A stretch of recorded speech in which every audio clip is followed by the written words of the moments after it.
हरे कृष्णा कृष्णा कृष्णा हरे हरे, हरे राम राम राम हरे हरे। कई भक्तों की इच्छा है, एक यूट्यूब में डाला हुआ निग्रहाचार्य, उन्हीं के ऊपर बताने के लिए बताते हैं, इसलिए वीडियो बनाने के लिए मैं प्रयास कर रहा हूँ।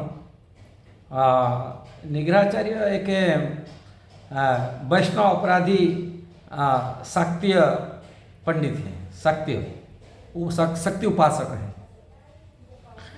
यहाँ वैष्णव परंपरा से दीक्षा शिक्षा उनको मिला नहीं है, इसीलिए उन्होंने के बहुत सारी वरिष्ठ वैष्णव के ऊपर टिप्पणी करता है। बड़ा दुख की बात, जैसे हम परम पूज्य तुलसी पीठाधीश रामभद्राचार्य के ऊपर उन्होंने भी कमेंट्री टीका भी किया है, किंतु वैष्णव की बारी में व्यवहार में उनको वैसी कुशलता मालूम नहीं है। शास्त्र में वो बोलता मैं शास्त्र पंडित हैं, विद्वान हैं, किंतु शास्त्र में कहा गया, पद्म पुराण में प्रथम तो कहा गया यदि कोई वैष्णव से दीक्षा नहीं लेता है वो दीक्षा अपूर्ण है, पूर्ण नहीं है। इसीलिए कहा गया पद्म पुराण में श्लोक को कहा गया षट्कर्म निपुण वेदा मंत्र तंत्र विशारदा अवैष्णव गुरुन स्यात् स्वपच वैष्णव गुरु ऐसे कहा गया। उसमें कहा जाता है छठ कर्म, 6 कर्म निपुण वेद तंत्र में विशारद व्यक्ति यदि वैष्णव नहीं है, विप्र है, वैष्णव ने उसको त्याग कर देना चाहिए। और स्वपच चंडाल घर में यदि वो जन्म हुआ यदि वैष्णव है उनको गुरु रूप में स्वीकार कर लेना चाहिए, किंतु ये ज्ञान उनको पता नहीं है। शास्त्र में यही कहा गया वैष्णव। और भी पद्म पुराण में जो हमारा वैष्णव परंपरा से दीक्षा लेने के लिए भी वो भी कहा गया। वैष्णव परंपरा में यदि 4 वैष्णव परंपरा होता है, 4 वैष्णव परंपरा में पद्म पुराण में कहा गया संप्रदाय विहीन जे मंत्रस्थ विफला मता अतो कलो भविष्यन्ति चत्वरा संप्रदाय।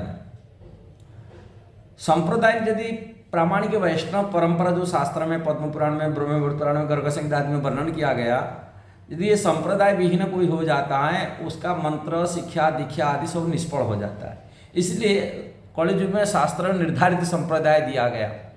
श्री संप्रदाय जो लक्ष्मी देवी के द्वारा परंपरा आया और उनकी परंपरा के आचार्य रामानुजाचार्य हैं। ब्रह्म संप्रदाय ब्रह्मा जी द्वारा जो परंपरा आया उनके संप्रदाय का आचार्य माधवाचार्य। रुद्र संप्रदाय भगवान शिव जी से जो परंपरा आया उन्हीं परंपरा कलियुग आचार्य विष्णु स्वामी।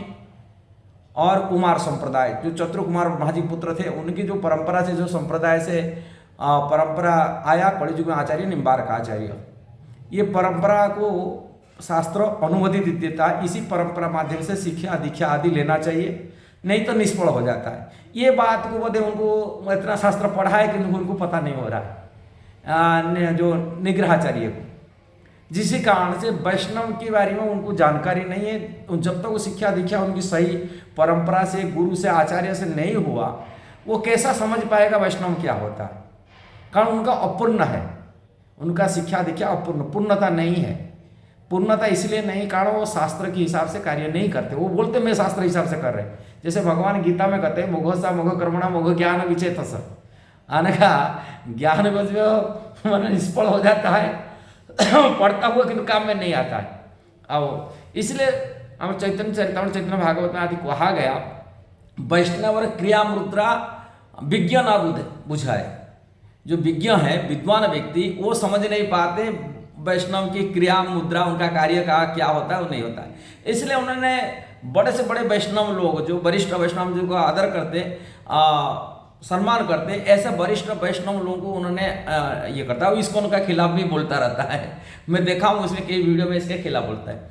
अब साक्षात भगवान मध्य सेवा करते वैष्णव लोगों की ये करते, वैष्णव को आदर करते हैं, वो जानते हैं वैष्णव की क्या होता है।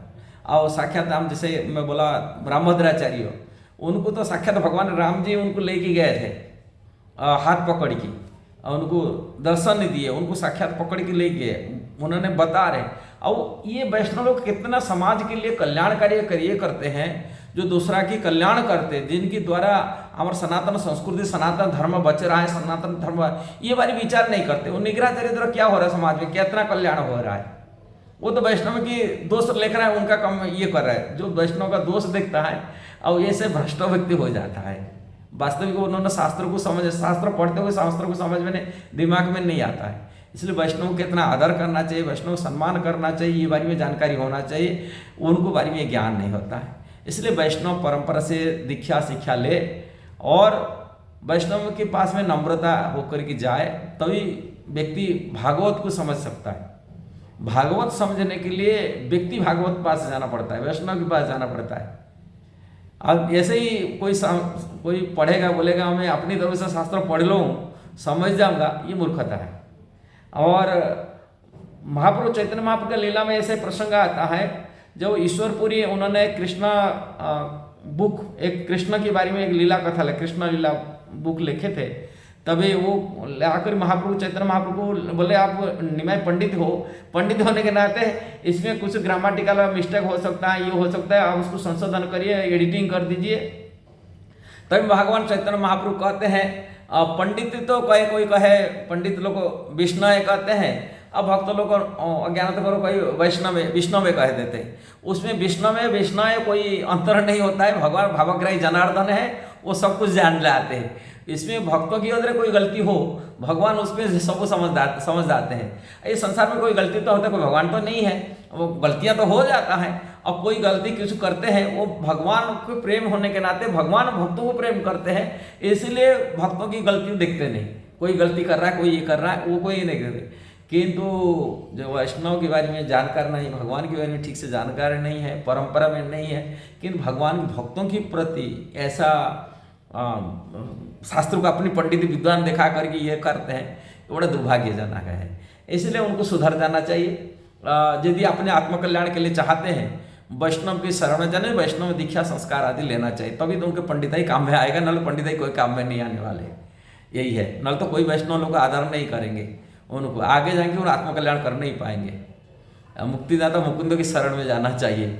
जब तक कृष्ण की शरण में नहीं जाता, कितना देवी देवता भक्त बन जाए, सही रावण को बड़ा कम विद्वान था ना कि नहीं, रावण ही बड़ा विद्वान था किंतु बहुत बड़ा भक्त था शिव जी का, किंतु कोई काम में नहीं आया, बुद्धि ये हुआ। ऐसे ही हिरण्यकशिपु को बड़ा भक्त नहीं था, वो भी देवी माता, दुर्गा माता, काली माता की भक्त भी बहुत बड़े बड़े हुए हैं। जैसे ही कंस भी दुर्गा माता की बहुत बड़ा भक्त था। बुद्धि काम नहीं करता है, इसलिए बुद्धि यदि सही सदुपयोग, भगवान गीता में कहते हैं मत स्मृति ज्ञान अपहन चो, मैं स्मृति विस्मृति में देता हूँ। अब बुद्धि देने वाला लोग जो चरण में नहीं आया, आश्रय लेना नहीं है, अब किसी की शरण जाए, कोई देवी देवता शरण नहीं देंगे। भागवत में एक प्रसिद्ध कथा आता है, जब जड़ भरत की कथा, जड़ भरत को उनकी काली माता के भक्त लेके गए थे पकड़ की, काली माता के पास बलि देने के लिए, किंतु काली माता वैष्णव को बचाए और अपने जो तलवार रखे थे जो काली सेवक उनको गला काटने के लिए, वो गला उनका हाथ से छीन करके वो काली माता प्रकट हो गए, मूर्ति की फाड़ कर प्रकट हो गए, फाड़ कर प्रकट हो गए, वैष्णव को, भगवान कृष्ण का भक्त को, कृष्ण के डेवट को बचाए। किंतु किसको मारे? अपनी डेवटी को मार दिए। अपनी जो भक्त थे वो काली माता भक्त, उनको गला काटे। ऐसी प्रकार की काली माता कभी हेल्प नहीं करेंगे कि भगवान शिव जी में हेल्प करेंगे, नहीं हेल्प करेंगे, वैष्णव को हेल्प करेंगे। वैष्णव की गुण गाथा, कारण ये महान वैष्णवी है, दुर्गा माता महान वैष्णवी है, वैष्णव शिरोमणि है, भगवान शिव जी है, वो जानते, वैष्णवता जानते हैं, वैष्णव भक्तों का आदर जानते हैं। किंतु ये जो वैष्णव भक्त, ये जो दुर्गा माता भक्त होते हैं, ये नहीं जानते इसलिए बुद्धि खराब हो चुके हैं। इनको सही वैष्णव परंपरा से दीक्षा शिक्षा लेना चाहिए, वैष्णव की शरण में आश्रय लेना चाहिए, उनकी तभी तो उनका कल्याण हो सकता है। नहीं तो वो समझ पाएगा ना इस्कॉन क्या होता है, वैष्णव परंपरा क्या होता है, अब वैष्णव भक्तों क्या होता है, समझ नहीं पाएंगे। यदि ये वीडियो सही लगा जरूर उसको शेयर करना, सब्सक्राइब करना, लाइक कमेंट देना। हरे कृष्णा।